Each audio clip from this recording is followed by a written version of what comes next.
Évangile de Jésus-Christ selon saint Luc.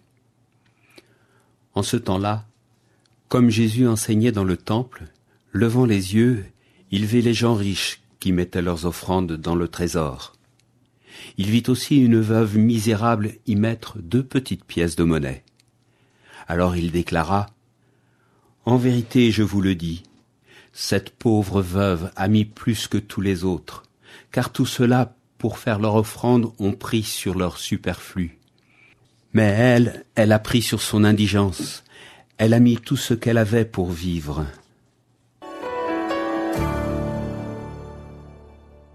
On connaît le syndrome de Diogène, qui désigne un trouble du comportement qui se caractérise par une accumulation d'objets. Le nom de ce trouble fait référence au philosophe grec Diogène. On dit qu'il vivait dans un tonneau, et je me demande bien comment il pouvait accumuler quoi que ce soit. Les romanciers, eux, en parlent depuis toujours. Gogol, dans Les âmes mortes, raconte exactement cela en décrivant la chambre de Pliouchkine. Georges Perec, avec son premier roman, Les choses. Et puis il y a, plus près de nous, Orhan Pamuk dans son musée de l'innocence, où Kemal, son héros, ne cesse de dérober le moindre objet qui appartient à son amour impossible et sur lequel elle a posé sa main, pour ensuite l'entasser dans sa chambre. Alors pourquoi vous raconter cela, alors que nous venons d'entendre Jésus vanter une pauvre veuve qui a mis 2 piécettes, c'est-à-dire tout son bien nécessaire, dans le trésor du temple? Parce que tout simplement, à l'instar de Diogène, qui, une lanterne à la main, en plein jour, cherchait un homme dans Athènes, le comportement de la veuve du temple interroge sur l'identité humaine. Et cette femme incarne davantage une sorte de dernier membre de notre humanité au regard de la monstruosité morale de ceux qui l'entourent, de leur dépendance à leur richesse matérielle, à leur illusion d'exister parce que la fortune est dans leur poche. Faire la différence entre notre superflu et notre essentiel, voilà l'enjeu pour vivre libre. Mais, à vrai dire, je pense que Dieu seul a la capacité de faire la différence sur la durée de notre vie.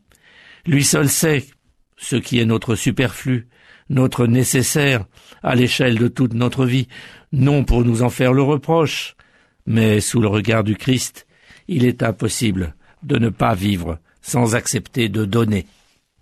Donner, ce n'est pas une obligation morale, mais le don nous prépare à accueillir ce que Dieu lui-même donne. Et que donne Dieu? Dieu donne tout. Alors comment, si nous ne donnons pas un peu de ce que l'on possède, pouvons-nous comprendre la valeur de ce que Dieu donne? Donner est donc une affaire de proposition et d'expérience, d'équilibre, de sagesse divine.